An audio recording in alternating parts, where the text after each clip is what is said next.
Hi everybody, my name is Ashley and this is my first time doing a video response, and it's also my first time using this Librivox website.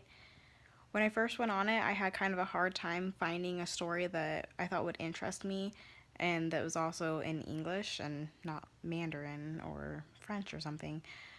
So I was able to kind of finally click around in here and find a story that I thought would interest me. It was called When Doctors Disagree. It's by PG Woodhouse.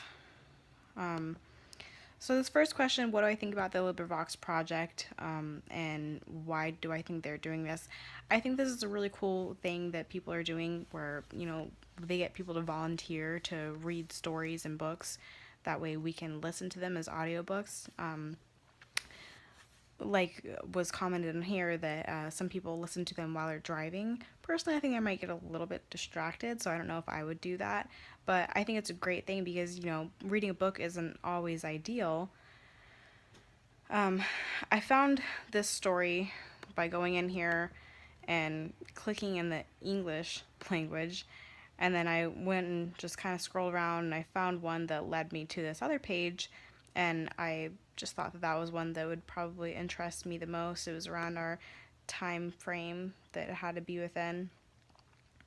I like the person who read the book. I clicked on a couple different ones, and one of the women was kind of hard to understand her. I'm pretty used to hearing other, languages and accents and stuff like that, but it was still just kind of didn't really fit my style that I liked. But the gentleman who read this book, used different voices for different characters, and the one thing I didn't quite like about it was that his voices were kind of inconsistent. Like he would change them from what they were previously for the same character. So it made it a little bit confusing because I thought that, maybe he was introducing somebody else. But overall, I like that he was able to kind of get into it and he had a nice presentation style. Um, Under what circumstances would I rather listen to a book than read one? I used to listen to audiobooks whenever I was trying to fall asleep. I'd listen to things that were, relaxing or meditating or self help type of books whenever I was trying to fall asleep. And I felt like that really, lulled me into my nighttime.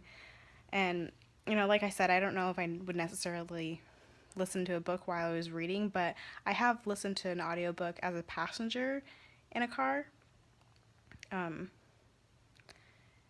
And it can be kind of helpful just to, listen to somebody else talking about it as you're going along reading in the book. Um, who do I think might really benefit from the LibriVox project?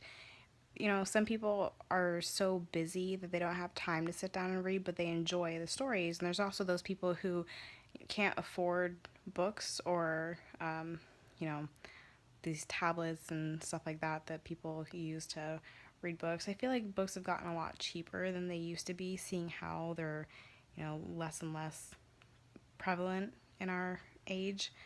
But I think there's a lot of people that could benefit from it. Like I said, even trying to go to sleep with it and stuff like that. You can't really read a book and try to fall asleep because at some point you just get too tired and your eyes won't open, but you're still conscious and you're still, you could be listening. A fiction class like ours, we could use this. We have had a lot of reading assignments. Every week we have a lot of reading assignments, and I think it would be cool to be able to go on here and listen to what our stories are, and also maybe be able to read along with them. I feel like sometimes that helps. One way or over the other. Sometimes it's hard for me to solely listen to it, and I like to have it, where I'm able to look over it as we're reading through it too. But I think that this would be a good tool for our class to use so that we can get a different sense of um, the presentation style, because somebody might read it differently than we would read it, and it just gives us more insight to it. More specifically about the story that I listened to. Um, so in the story, it was called A Difference When Doctors Disagree, is what it was called. And I thought it would be different than what it was. And I thought that I was like listening to the wrong one whenever I started listening to it. It was about, they were working in a barber shop, and there was this woman who was engaged to the man that cut the hair, and she would do the men's nails while they were getting their hair cut and pampered and prim and proper. And the man became really jealous, and she didn't like it. It made her really uncomfortable. And so all of a sudden one day he just flipped a different switch and was completely indifferent towards it. And at first she was relieved by it because, he wasn't being overly jealous anymore and didn't make her feel uncomfortable. So she was kind of relieved and she really enjoyed it. And then after a period of a couple of weeks, she became really worried and she felt like, oh, maybe he doesn't care about me anymore because he's not getting jealous that I'm talking with these men. And so she wrote into, like a counselor. She wrote in and they responded and basically told her to test him and to, engage in conversation with these men and act like you enjoy it and see if he becomes jealous like he was or if he shows that he cares at all. And so she did. She, started talking with those men and becoming more flirtatious, and he didn't care. He didn't respond the way that he would have previously. So she became even more upset, and there was this falling out moment where a man had asked her to go somewhere with him, and she was going there with her fiance, and then the man ended up meeting her there and forcibly kissed her after her fiance wasn't around. Kissed her, and he walked up and saw it, and so he came up and confronted him and told him, you can't do that. And the man says, I can do whatever I want because I'm educated.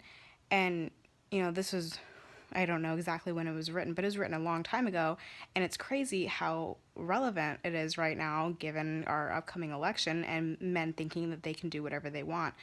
And so her fiance became outraged and was extremely angry and fought him and told him to put him up and he was going to fight. And she was, scared because that was happening, but she's also so relieved because he was willing to joust for her and show her that he really does care about her.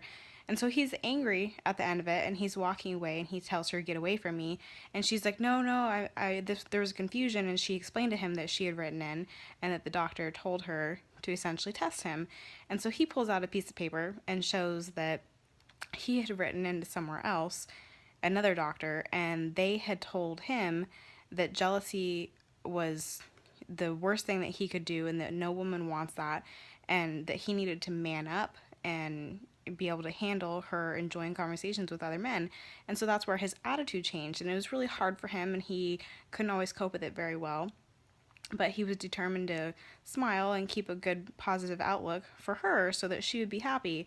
And so when the doctors disagree, it was because they had both written to two different people and they were telling him different things, and so their opinions conflicted.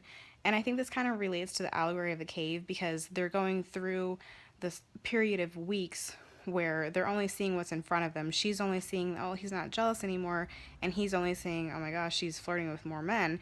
And so they're looking and they're seeing what they're seeing, and then there's this moment where they're coming out into the world and seeing this whole scene unravel and blow up in their faces. And so that's where they essentially are learning the truth about things, and they're able to see the objects for what they are, not for the shadows that they're casting on the walls. And they come out and explain to each other what's going on, and so they're able to look at the situation with a completely new light and move forward. And I think that that's where that helps us understand the message that the author was trying to convey to us.